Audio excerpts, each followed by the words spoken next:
আসসালামু আলাইকুম। আজকে আমি লাউ দিয়া মুরগির মাংস রান্না করব। বাচ্চারা এমনি লাউ খেতে চায় না, কিন্তু মুরগি দেওয়ার লাউ রান্না করলে আমার বাচ্চারা খুব পছন্দ করে, এই জন্য লাউ দিয়ে মুরগি রান্না করব। এই যে লাউ কাইটে ধুয়ে নিছি, মুরগির মাংস কাটা ছিল, ধুয়ে টুয়ে পরিষ্কার করে নিছি। এখন এই মুরগির মাংস দিয়া লাউ দিয়া রান্না করব। দেখুন, তেল দিয়ে দিলাম,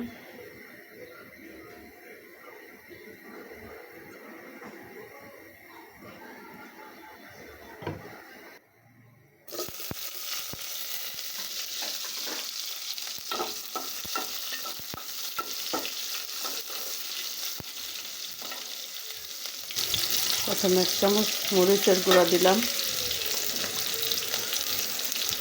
1 চামচ হলুদের গুঁড়া দিলাম, সামান্য একটু পানি দিই যাতে মরিচটা না পড়ে।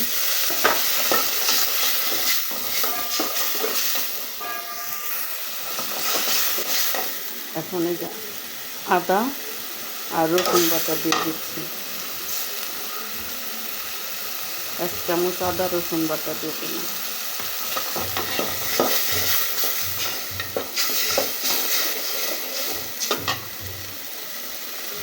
সামান্য পরিমাণ জিরা বাটা দিলাম।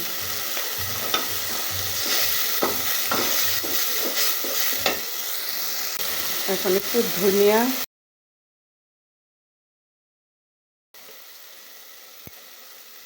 এখন মরিচ,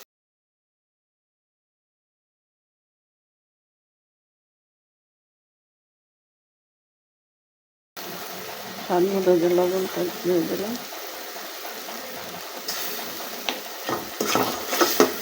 লবণটা চেক করে, যে যার মতো, কেউ কম বেশি খায়, চেক করে দেওয়া ভালো।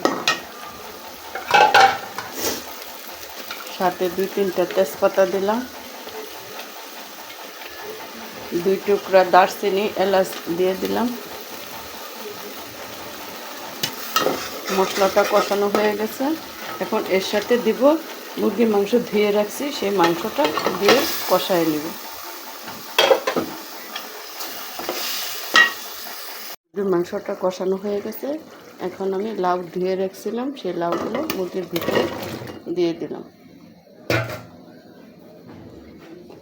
এই লাউটা কষানো হলে দেখবেন যে কি সুন্দরই হয়।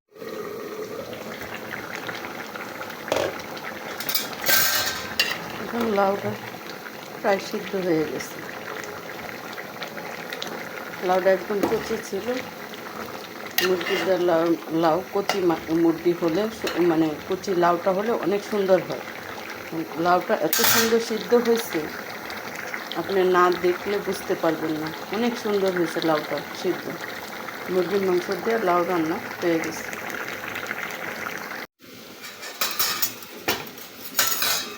সামান্য পরিমাণ ধনেপাতা দিয়ে